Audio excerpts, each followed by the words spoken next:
Voilà, merci à tous d'être nombreux aujourd'hui pour ce rendez-vous avec le 15 minutes de grâce et de vérité avec le pasteur Mickey Hardy. Un très beau cantique d'adoration que je vous ai réservé aujourd'hui qui parle de « Béni soit le Seigneur Tout-Puissant ». Je suis sûre que vous le connaissez et je vous invite à le reprendre avec moi et que nous puissions ensemble adorer Jésus. Père dans les cieux, combien nous t'aimons. Nous élevons ton nom en tout lieu. Que ton royaume s'établisse par nos louanges. Que ton peuple t'exalte, ô Père très saint. Béni soit le Seigneur Tout-Puissant, qui était, qui est, qui vient. Béni soit le Seigneur Tout-Puissant, qui règne pour toujours, tous ensemble. Béni soit le Seigneur Tout-Puissant, qui était, qui est, qui vient. Béni soit le Seigneur Tout-Puissant, qui règne pour toujours, qui règne pour toujours. Oui, Jésus, qui règne pour toujours.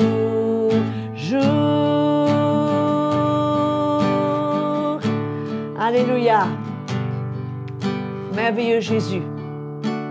Voici, mes frères et sœurs, le moment tant attendu est arrivé, le moment d'écouter la parole de Dieu, et le pasteur Mickey Hardy revient toujours avec ses fameuses déclarations des apôtres, et aujourd'hui il va nous parler de ce que Paul nous dit dans Galates au chapitre 2 au verset 4 et 5, comment il parle de défendre l'évangile.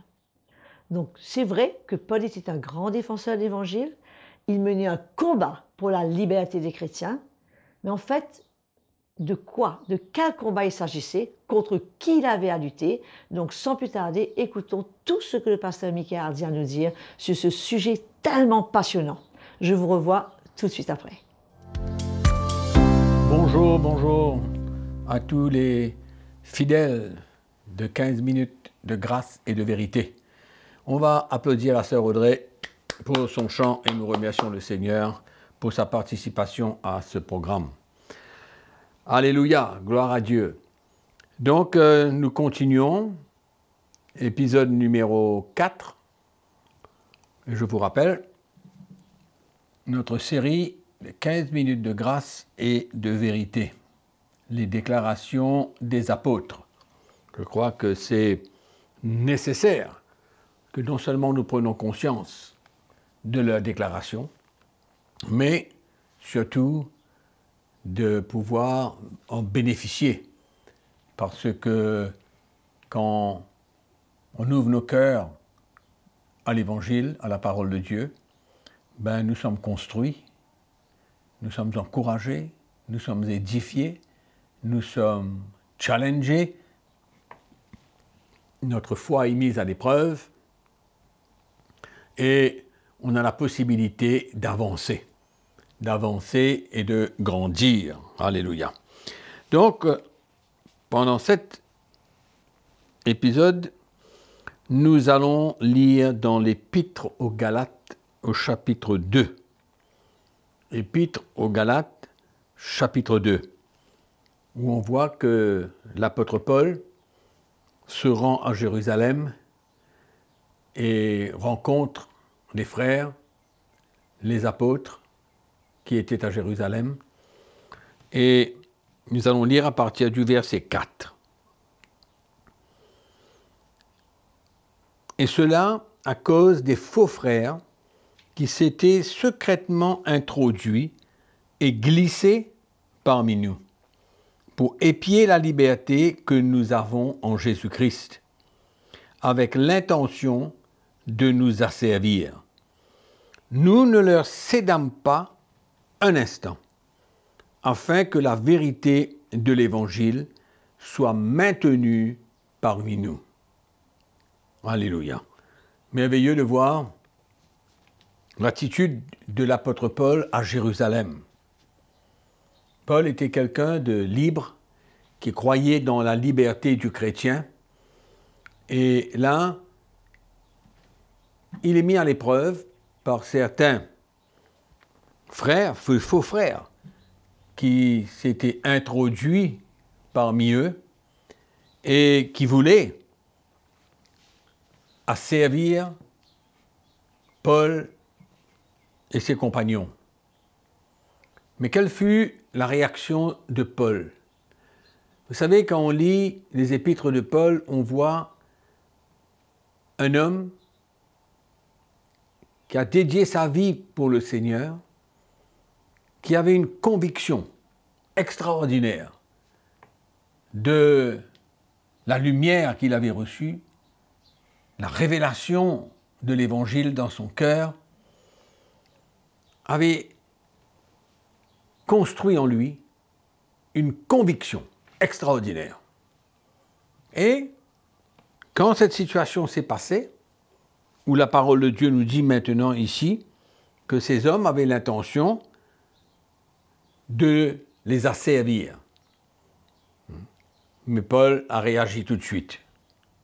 Il a réagi en présence des apôtres de Jérusalem. Et la Bible nous dit qu'il a résisté à leurs exigences, qu'il a résisté fermement. Et les apôtres étaient présents. C'est pourquoi nous pouvons conclure que l'apôtre Paul avait une conviction extraordinaire. On ne peut pas défendre ce qu'on ne croit pas. Il fallait que Paul ait cette grande conviction dans son cœur pour résister, pour défendre l'évangile qu'il avait reçu. Et il était certain que c'était le vrai évangile, que la liberté était donnée, acquise par les chrétiens, pour eux, qu'ils soient libres et qu'ils n'aient pas à se soumettre à toutes sortes de lois.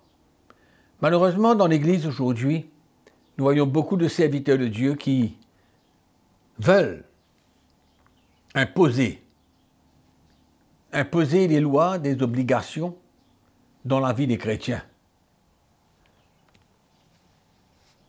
Et c'est courant aujourd'hui. C'est pourquoi le Seigneur appelle les hommes à avoir cette grande conviction. Il va investir en eux, dans la vie des chrétiens pareillement, afin qu'ils tiennent ferme et qu'ils résistent à toute forme d'éloignement du vrai évangile. Et Paul défendait cela. Il dit, nous ne le cédâmes pas un instant. Il n'a pas compromis la vérité de l'évangile moindrement. Il s'est opposé, il a résisté à leurs exigences, c'est-à-dire qu'ils exigeaient. Ils voulaient fortement que Paul et ses compagnons puissent se soumettre à leurs exigences. Mais Paul, évidemment, rempli de la connaissance, de la révélation de Jésus-Christ, de la vraie doctrine de Christ, de ce que Christ avait accompli à la croix pour libérer de la loi tous ceux qui croient en lui. Paul avait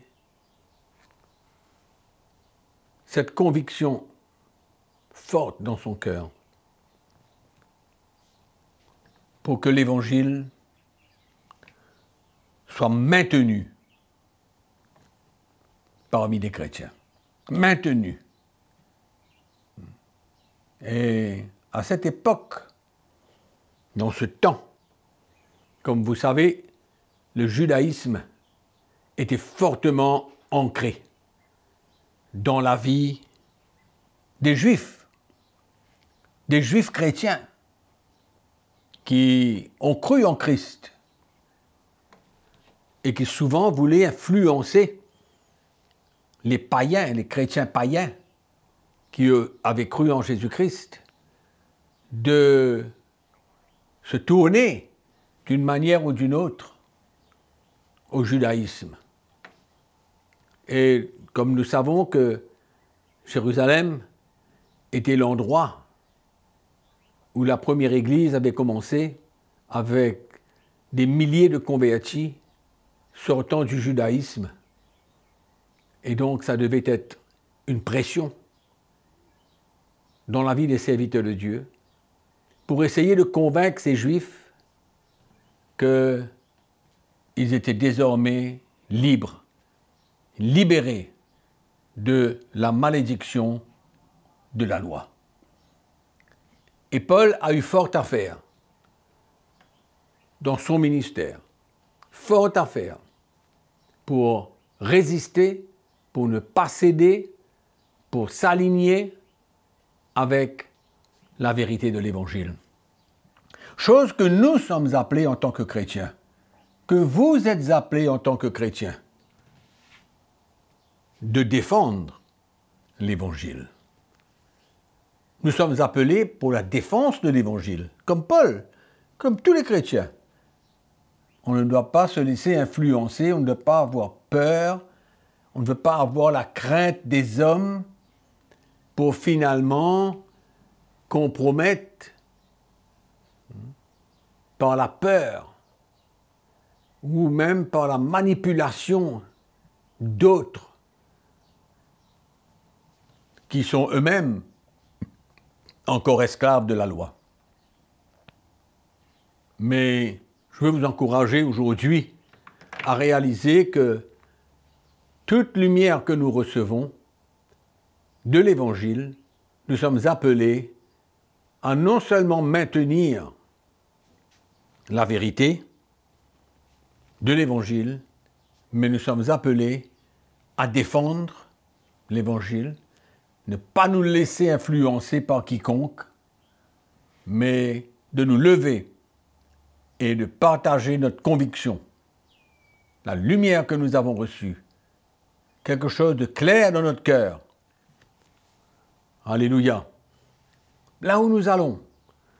Et bien sûr que c'est surtout parmi les chrétiens qui sont encore sous la loi, qui ne réalisent pas qu'ils ont été rachetés de la malédiction de la loi par le Seigneur Jésus-Christ, en mourant à la croix, en clouant la loi à la croix. Comme la parole de Dieu nous dit, Christ est la fin de la loi pour la justification de tous ceux qui croient en lui. Alléluia, qui croient dans son sacrifice. Donc ne nous laissons pas influencer, ni dicter quoi que ce soit en tant que chrétiens, mais restons libres, défendons l'Évangile et le Seigneur nous aidera, par sa grâce, de tenir ferme. Certainement qu'il y aura beaucoup d'opposants, mais nous sommes appelés à défendre ce que nous avons reçu comme lumière de la parole de Dieu. Sur ce, je vous encourage, ne cédez pas aucune manière, mais tenez ferme. Non seulement vous le vivez, mais face à ceux qui s'opposent, vous êtes appelés à vraiment tenir ferme. Amen. Que le Seigneur vous bénisse, vous encourage, et à chaque fois que vous aurez cette opportunité de faire face à ceux qui s'opposent à la saine doctrine, que vous aurez la grâce de vous lever, de tenir ferme et ne pas céder.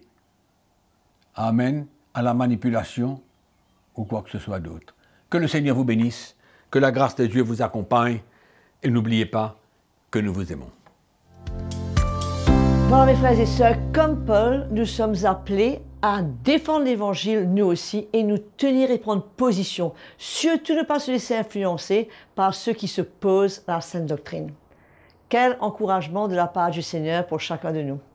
Avant de vous quitter, j'aimerais vous rappeler de liker ce petit programme, bien sûr de vous abonner à la page YouTube de CTMI et surtout ne pas oublier de cliquer, de taper sur cette petite clochette pour activer les notifications.